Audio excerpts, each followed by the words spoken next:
Ladies and gentlemen, it really is a great pleasure to have been invited by the chairman of the CPS, Lord Strathclyde, to introduce our closing speaker, US Ambassador to the United Kingdom, Woody Johnson.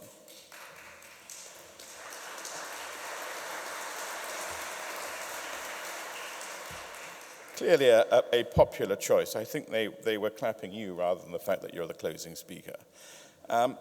Earlier today, what this conference promised is an examination of the US-UK relationship from economic, diplomatic, and philosophical angles, and to do so in the company of experts in each field. I hope you readily agree that that is exactly what this conference has achieved, and done so while reflecting on the strength of the relationship between our two countries over the last 100 years, and to look ahead at how it may evolve in the future in our mutual best interests. We are not dreamers here. There is no complacency in this hall. We take nothing for granted. We are not sentimental. But shared values is a cornerstone of that relationship, and today has been an opportunity to re-examine and reaffirm those values. When you look back at the US ambassadors over the years, we can say that we are genuinely blessed by the decency and humanity of those sent by their presidents to represent their country here in the UK. Ambassador Johnson is no exception.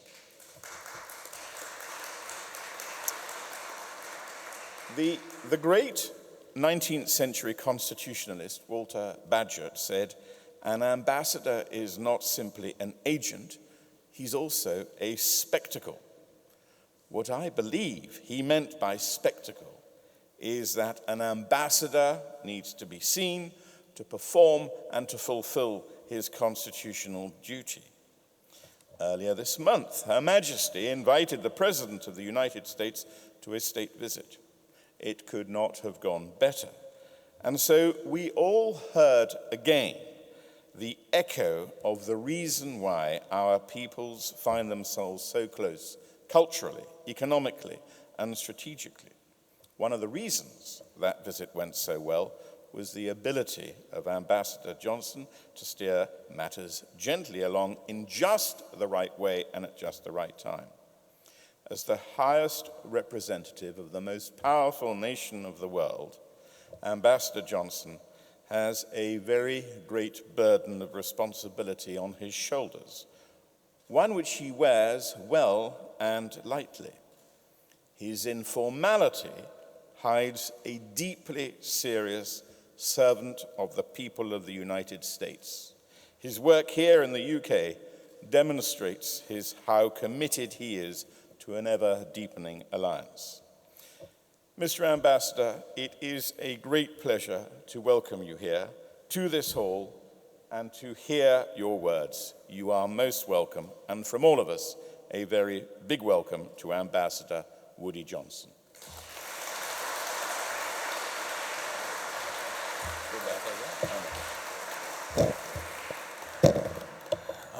Well, Lord Strathclyde, thank you very much for that long and not well-deserved introduction from my part. And thank you for CPS for inviting me today to kind of close out this. Now, one of the things you said was that the dreamers and being sentimental. Well, first of all, I am a dreamer. I'm overly idealistic. I am sentimental. I'm an American. So we kind of look out and we look at things positively through rose-colored glasses. I've never had a glass that was only half full. So this is the Margaret Thatcher Conference, and I met Margaret Thatcher a while ago, quite a while ago, 20 years probably, or 25 years ago, and we were taking Malcolm Forbes' boat up the Hudson River to West Point. And the boat was called the Capitalist Tool. I don't know if you've ever heard of it. Properly well named for the family. And they were all hustling, the Forbes family was hustling sponsors for the magazine. And Margaret Thatcher Baroness was sitting in the front of the boat all by herself. And I happened to walk up to to the front of the boat, and I asked her if I could join her. She said, yeah, come on up. So we talked basically all the way to West Point, a lot of different subjects, her life and what she'd done, and I think the Falklands and the rest. But we started the conversation weaved around to juvenile diabetes, and I was the fundraiser for juvenile diabetes. My daughter had it, so this is why I was interested in it. And she says, oh, I'm very interested in juvenile diabetes. I said, you are? Yeah, a lot of my friends have juvenile diabetes. And I said, great. Not great, but interesting. And would you mind coming over at some point to talk to us about your experience with juvenile diabetes? Not expecting her to say yes, because she was Margaret Thatcher. But actually, she was Margaret Thatcher, so she did say yes.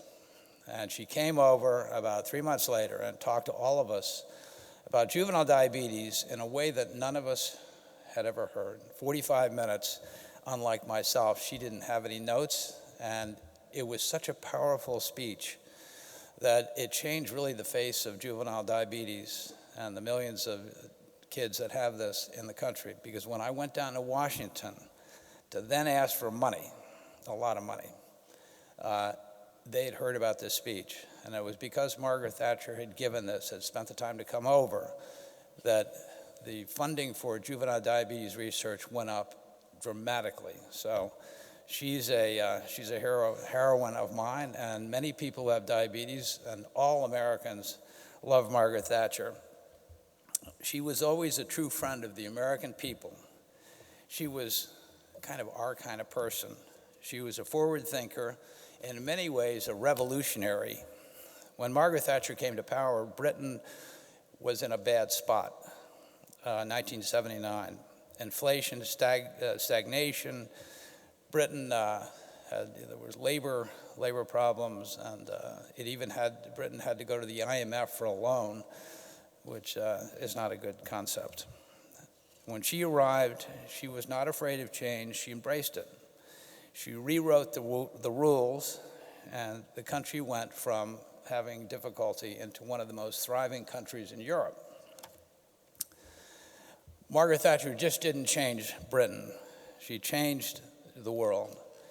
In partnership with Ronald Reagan, she took on things like the USSR. She helped change everything that, the relationship between our two countries also, and that bond between Reagan and Thatcher was legendary. And I saw that when I went to Reagan's funeral, and there was a piece played by Margaret Thatcher that she did, I guess, realizing what was happening, and it was typical Thatcher-esque. Everybody, there wasn't a pin dropping in that cathedral that day. That's what great leadership is like, and that is she had strong vision, and she thought big, and that I'm going to bring up at the end, so remember that, think big. They changed things up, and that's what the next leaders are going to be faced with. It's going to either be Boris, it looks like, or Jeremy. But I think no matter what, British best days are ahead. Because I'm confident that whatever happens to this country, it's going to do great. The UK has so many incredible advantages, and I've said this before, but if you designed a country and you want it to be successful, you would pick the ingredients that are already here. It's absolutely amazing. You're a democratic country. You have unbelievable history, culture, a legal system that's bar none, one of the best, with great precedents. You have world-class universities filled with great, smart students that I've met, some of the brightest. And you have innovative businesses, skilled workers.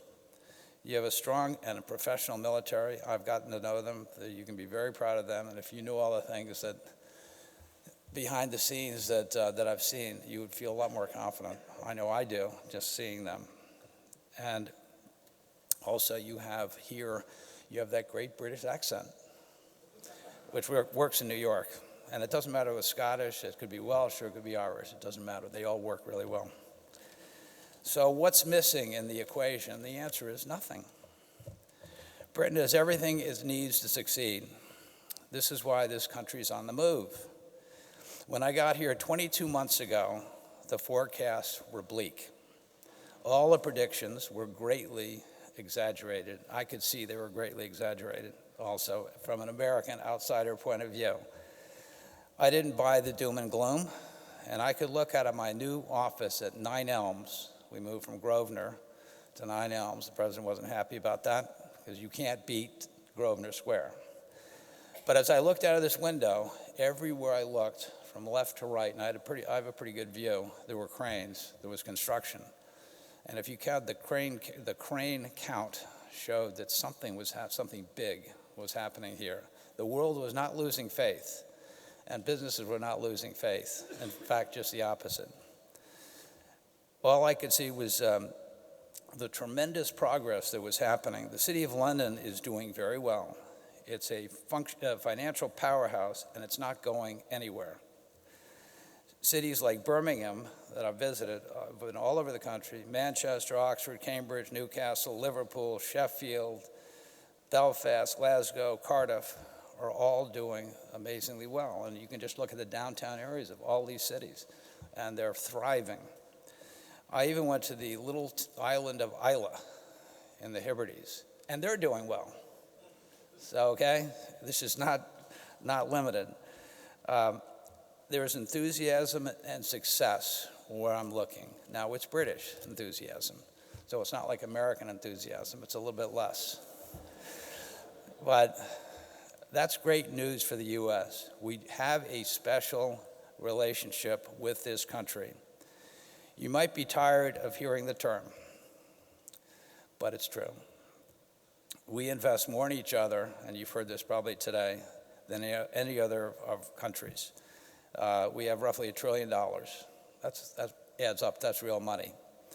And we have 1 million jobs on each side of the pond. So that's pretty big. We traded about 260 billion of goods and services last year alone, and it's more than business. From a military standpoint, we trust each other like nobody else. And until I was ambassador, I really didn't understand what this meant. But we even put a British officer in charge of American troops, our men and women. And if you want to trust somebody, their sons and daughters, that's as good as it gets. Okay, that's his trust at the highest level, and that's a point that we do things here that we don't do with anybody else, and that will continue. President Trump wants to make this relationship stronger, much stronger. He sees the potential of our countries to do much more together, particularly on the business side, but also on the defense side. You heard him at the state visit. Thank you. I think that went okay, right? Okay, good. There's a lot of effort, but I think he did a good job. He wants to double, he said, he wants to double or triple business we do together. And everybody says, oh, it's not possible. Well, it is possible. And under the administration, we're always seeing a big jump. Last year, our trade went up 16%. That's real money, too. That's a lot of money. It went from 240 to 260, something like that, 260 billion. Some sectors are really booming: cybersecurity, aviation, travel, tourism, machinery, chemicals, and others. But we can do much better. There's no ceiling to how successful we can be together. I think that's really an important statement, especially if we do a free trade deal together. That will be another thing. This is something that the president has his full attention. The whole administration is working hard on this. The Department of State, Commerce, Treasury, U.S. Trade Representative, we have working groups, so we've put everything on the table, and we're pretty much up to speed on what has to be done. We've taken all the legal steps, and as soon as Britain, leaves the EU, we're ready to go on a deal to start negotiating. And we want to get it done fast. It's right on the front of the president's desk. And you know, the desk is a British desk. I don't know if you know that. It's a Resolute desk. So it was made from a British ship. And in his office, you know the story about him bringing Winston Churchill back in. So it was out in the hall. As he walked in for this term, he grabbed the bust of Winston Churchill, so it's looking right at him, which is pretty cool because I've seen it. Thank you. Yeah, now he feels the same way. His mother's Scottish, so he's all in on this. We want to get done. He's very enthusiastic. We can do a lot more with the U.S. than the $260 billion we're doing now. And we're doing that, and we don't have a special trade deal. We're basically on WTO principles. We're incredibly close allies, but we can do better than being on WTO with a deal. Imagine how this could be with Britain. You'll have a deal with the U.S. This deal will be a model for all deals you do with other countries around the world, with Japan and others. I know you're working on those now. This will be incredible. These deals will be incredible for the economy. The rest of the world is growing, quite frankly, a lot faster than what you're dealing with now.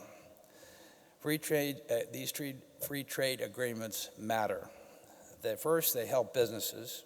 If you break down barriers and cut bureaucracy and cut restrictions and tariffs and all the rest, trade becomes easier. It costs less. And trade deals don't help just companies. They help customers. That's who we all work for. We're all working for the customer and the consumer. But when trade deals cost more, consumer prices are higher. And when competition, this is an important one too, when competition is restricted, you get less choice and you get lower quality over a long period of time. I'm a sports guy, and I know that the only way you get better is through competition. You can take lessons in tennis and golf and all that, but until you put yourself out there, you're not getting better. And in fact, you'll be reinforcing bad habits. So competition is the key. Free trade deal can bring enormous benefits for our society and your society as a whole. The U.S. can't wait to break in, to get a new deal with the UK. But whenever I say that, I always hear the same thing. Whenever we talk about it, I hear two words: chlorinated chicken. I'm going to do a show with this, I guarantee. I'm going to wear the chlorinated chicken hat. What's the problem? Most chicken processing plants don't even use chlorine anymore in the U.S., only about 10%. But even the so-called chlorinated chicken is perfectly safe. EU scientists have confirmed this. The World Health Organization also has said that North America has less food-borne diseases than Europe. I got attacked for saying that, but it's true. And I have my friends at, anybody from BBC? They checked it out and actually verified that. So when British tourists come to the U.S., and we have about 5 million from here every year, and they go to New York and they order chicken, I have not received one letter, postcard, complaint, telephone call. Trust me, if there were a problem, I would get it. And there's another thing. The role of government is to make sure that things are safe. Our chicken is safe. The EU have run a very good PR campaign against chicken, and it's funny, but it's having a deleterious effect. It really is, against all of our agricultural products. And they've done a great job in stopping outside competition. But when Britain leaves the EU, do you want this to continue? In America, we think the customer is king. Our customers are smart. They know what they want, and they're capable of making their own decisions. If they don't like something, they simply don't buy it. British customers are the same, so let them make their own choices. Here's something else. This is kind of interesting. I didn't know about this before I started thinking about this. Have you heard of the Impossible Burger? You have? Those are the young people. Yeah. It's taking America by storm. I didn't really know about it because I'm not a vegetarian necessarily, but the vegans across the world are talking about it because it's the best vegan burger out there, and it tastes exactly like beef. but it's made from plants. It's already in 9,000 restaurants across the U.S., Hong Kong, Singapore, including Burger King. Now, I'm not suggesting everybody eat hamburgers all day, but it's just one little thing. It's an example. The product's so popular that the company is running into shortages. They can't make them fast enough to keep up with the demand. But you won't find this burger on the EU's Museum of Agriculture menu. I love that term, Museum of Agriculture. I hope I'm not insulting anybody. The EU approval process is so slow, it could take 7 years or ever to get this great hamburger, burger, veggie burger over here. It probably would never make it. British customers are missing out. After Brexit, the country will be able to make decisions on what products it wants. For the first time in 40 years, Britain will be in the driver's seat, and not Brussels. The UK will be able to do deals that make sense for this country. And this country is very unique. It's the most unique country. If you look at the history of this country, there's no country in the world that has the history that you have here, of what you've accomplished. And actually, if you look back 300 years and you take a look at what lasting impact you've had on the world, I think you'd be very, very proud of what you've accomplished. I've heard some people say that's naive. They suggest that countries like America would bully Britain into a trade negotiation. They even claim we will destroy the or privatize the NHS. None of that's true. I promise you that. First, nobody's going to push Britain around. Britain is a tough country, more than capable of negotiating a deal that protects its own interests. Second, as I said earlier, Britain's success is America's success. The UK is our strongest partner, and we want to keep it that way. It's prosperous countries that are best able to pay for their own defenses. America and the rest of the world really needs a strong Britain. The West got complacent after the collapse of the USSR. Lots of the countries stopped investing in security and started doing the minimum, or getting other countries to do it for them. But guess what? The threats are back, and they're back in force. They are threats that Margaret Thatcher and Ronald Reagan would have recognized. Russia, we all know about Russia and what they've done here recently. Iran is causing havoc. China, South China Sea, using debt to control countries' intellectual property, theft, and the like. Those threats are back. The world has changed since Margaret Thatcher and Reagan, that's for sure. And technology, we're now facing new attacks. Their interference with our elections, that's all over. Campaigns of disinformation, I've seen that personally since I've been here, and division, cyber attacks, and you've got the 5G question that you're all wrestling with right now, and we're looking at as well. This is something we've discussed a lot, and it's very important. If we let untrustworthy countries in the heart of our economies and infrastructure, what could they do? We have to decide that. I think I've always said it's like letting a kleptomaniac move into your house.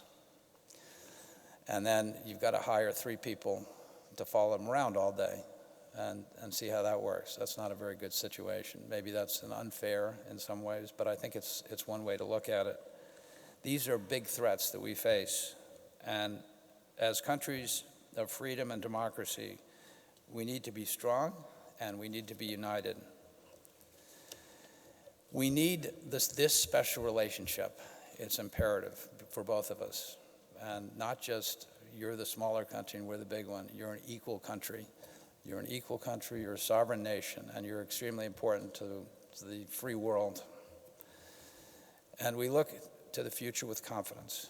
That's what Reagan and Thatcher did, and that's what President Trump is doing now. He's looking at the future, and he wants to change the world for the better. Before he left the UK a couple weeks ago, he wrote a letter on Air Force One, an Air Force One pad to my 2 boys, Brick and Jack, 13, and 10 years old. The message had just 2 words, think big, with an exclamation point, and then signed by the president. That's also America's message to itself and to you. The British people have got big choices to make about what kind of country you want, your place in the world, how you envision yourself looking out. This is a country that has such an unbelievable history. And I know I'm idealistic and I'm all those sentimental and all those things that you're not supposed to be, but we Americans are. And as you look forward, think big. And I can't wait to see what our countries will do together.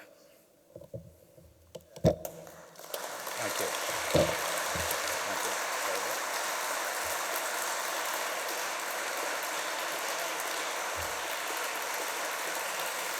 Thank you. I will.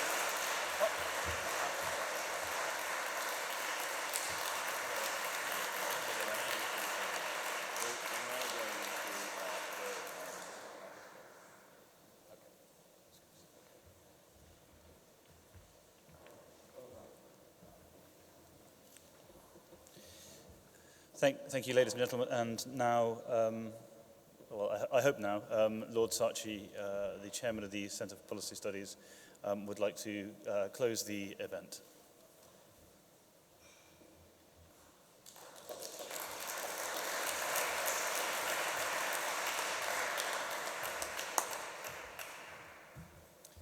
Well, I very much hope that this has been an important day.